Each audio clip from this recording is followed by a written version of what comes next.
तो आज का टॉपिक है Vidhan Parishad, legislative council. Vidhan Parishad, legislative council, legislative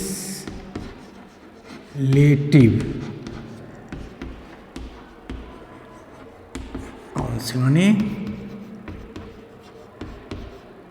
Vidhan Parishad. जिस तरह से केंद्र में राज्यसभा होता है, उसी तरह से राज्यों में विधान परिषद होता है। तो केंद्र में राज्यसभा के समान ही राज्य विधानमंडल का दूसरा और उच्च सदन विधान परिषद कहलाता है। यह अपेक्षाकृत कम महत्वपूर्ण सदन है और इसी कारण अधिकांश राज्यों में इसका अस्तित्व नहीं है। विधानसभा का या विधान परिषद का किसी भी राज्यों में विधान परिषद के स्थापना एवं उन्मूलन के बारे में भारतीय संविधान का अनुच्छेद 169 है। भारतीय संविधान का अनुच्छेद 169 में विधान परिषद की स्थापना एवं उन्मूलन के बारे में वर्णन किया गया है या उल्लेख किया गया है। विधानसभा के स्थापना उन्मूलन के लिए प्रस्ताव उस राज्य की विधानसभा द्वारा अपनी कुल सदस्य संख्या के बहुमत तथा उपस्थित मतदान करने वाले सदस्यों के 2/3 बहुमत से पारित होना चाहिए। विधानसभा के स्थापना एवं उन्मूलन के लिए प्रस्ताव यानी कि विधान परिषद की स्थापना या उन्मूलन के लिए प्रस्ताव उस राज्य की विधानसभा द्वारा अपनी कुल सदस्य संख्या के बहुमत तथा उपस्थित मतदान करने वाले सदस्यों के 2/3 बहुमत से पारित होना चाहिए। राज्यसभा के समान ही विधान परिषद एक अस्थायी सदन है। जिस प्रकार से राज्यसभा अस्थायी सदन है, उसी तरह विधान परिषद भी एक अस्थायी सदन है। इसे न तो भंग किया जा सकता है और न ही समाप्त। मूल संविधान में अनुच्छेद 168 में केवल कुछ अधिक जनसंख्या वाले राज्यों जैसे कि आंध्र प्रदेश, उत्तर प्रदेश, मध्य प्रदेश, बिहार, महाराष्ट्र, तमिलनाडु, पंजाब, पश्चिम बंगाल के लिए ही द्विसदनीय विधानमंडल का प्रावधान किया गया था। मध्य प्रदेश के अलावा उपयुक्त वर्णित सभी राज्यों ने समय समय पर विधान परिषद का गठन किया, किंतु बाद में कुछ राज्यों में इसे निमूलित कर दिया गया। राज्यों की विधानसभाओं द्वारा पारित प्रस्ताव के आधार पर संसद ने निम्न राज्यों की विधान परिषदों की निम्न वर्षों में समाप्त कर दिया। जैसे पश्चिम बंगाल में 1969 कहाँ विधान परिषद को समाप्त किया गया है, कब किया गया है, किस प्रदेश में किया गया है, उसको मैं बता रहा हूँ। जैसे पश्चिम बंगाल में 1969 में समाप्त कर दिया गया। पंजाब में भी 1969 में समाप्त किया गया। पंजाब में 1969 में समाप्त किया गया। इसी तरह से आंध्र प्रदेश में 1985 में समाप्त किया गया। आंध्र प्रदेश में कब? 1985 में। आंध्र प्रदेश में 1985 में समाप्त किया गया। तमिलनाडु में 1986 में, तमिलनाडु में 1986 में, तमिलनाडु में 1986 में। अब जम्मू कश्मीर में 2019 में समाप्त किया गया। जम्मू कश्मीर में 2019 में समाप्त किया गया। राज्यों के पुनर्गठन के समय 7वें संविधान संशोधन अधिनियम 1956 में 7वां संविधान संशोधन होता है। तो 1956 7वां संविधान संशोधन अधिनियम द्वारा मध्य प्रदेश में विधान परिषद के गठन के लिए प्रावधान किया गया, परंतु उसका गठन नहीं किया गया। आंध्र प्रदेश में 2007 में परिषद का गठन पुनः किया गया है।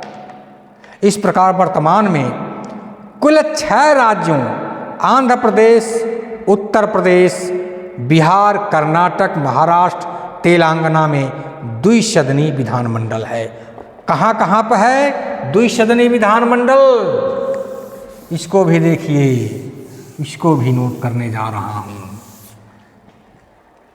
जहाँ जहाँ पे द्विसदनी विधानमंडल है वहाँ वहाँ पर आंध्र प्रदेश पहला क्या है?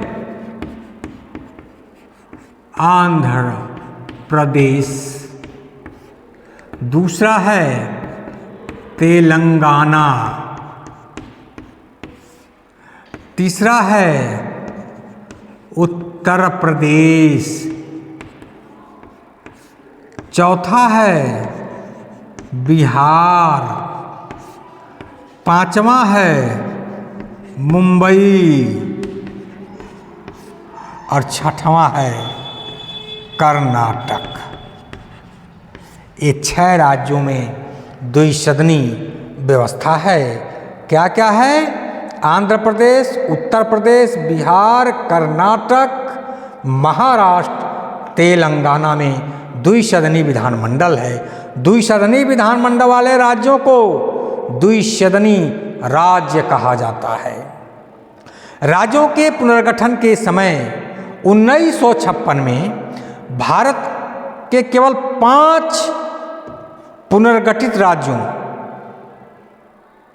उत्तर प्रदेश, बिहार, कर्नाटक, जम्मू कश्मीर तथा महाराष्ट्र में ही द्विसदनी विधानमंडल था। द्विसदनात्मक विधानमंडल वाले राज्यों को द्विसदनी राज्य, बाईकैमरल स्टेट कहा जाता है।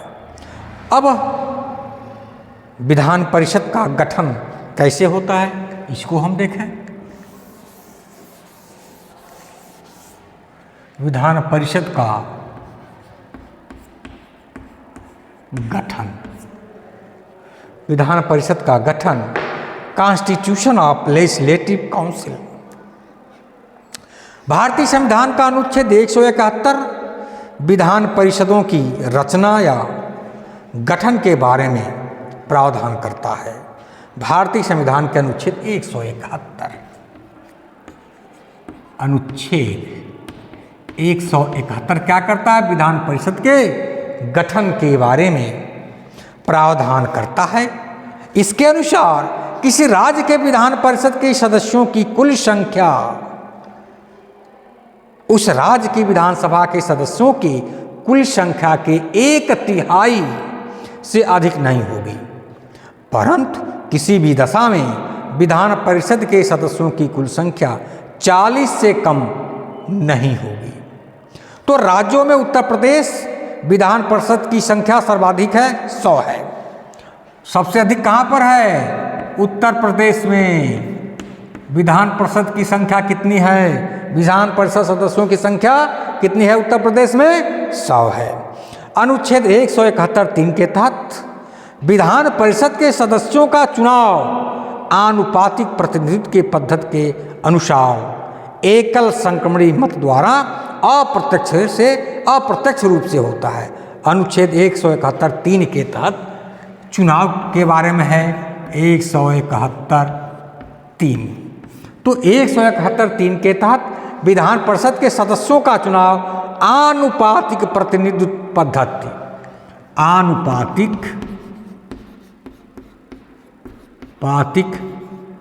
प्रतिनिधित्व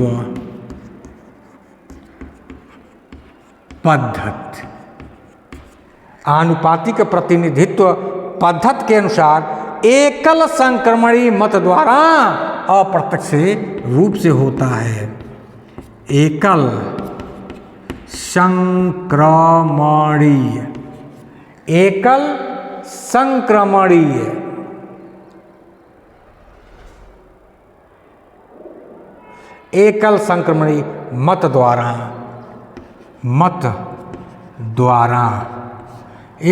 संक्रमणी मत द्वारा अप्रत्यक्ष रूप से होता है। विधान परिषद के सदस्यों के निर्वाचन के लिए कुल 4 प्रकार के निर्वाचक मंडल जो एक निश्चित अनुपात में विधान परिषद के सदस्यों का निर्वाचन करते हैं, ये निर्वाचक मंडल हैं। विधानसभा का निर्वाचक मंडल जिसके द्वारा 1/3 सदस्यों का निर्वाचन किया जाता है। पहला क्या है? विधानसभा का निर्वाचक मंडल जिसके द्वारा 1/3 सदस्यों का निर्वाचन किया जाता है। पहला क्या है? विधान सभा का निर्वाचक मंडल जिसमें 1/3 सदस्यों का निर्वाचन किया जाता है। दूसरा है अध्यापकों का निर्वाचक मंडल। इसके तहत राज्य के प्राथमिक और उच्च शिक्षण संस्थाओं में कम से कम 3 वर्ष तक शिक्षण का कार्य कर चुके अध्यापकों द्वारा 1/12 सदस्यों का निर्वाचन किया जाता है। दूसरा है अध्यापकों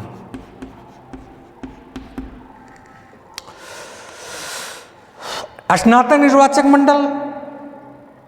तो स्नातक निर्वाचक मंडल द्वारा भी किसी विश्वविद्यालय के कम से कम 3 वर्ष पूर्व वाले स्नातकों द्वारा 1/12 सदस्यों का निर्वाचन किया जाता है।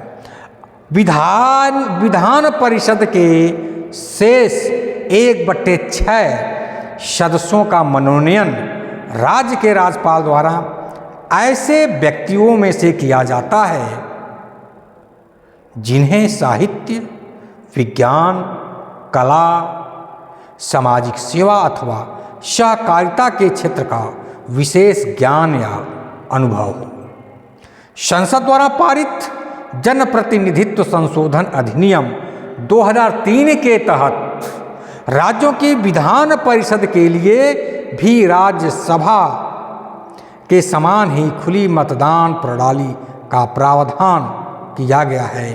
अतः अब इस प्रणाली के तहत मतदाता अपने मत को पार्टी के अधिकृत एजेंट को दिखा सकता है।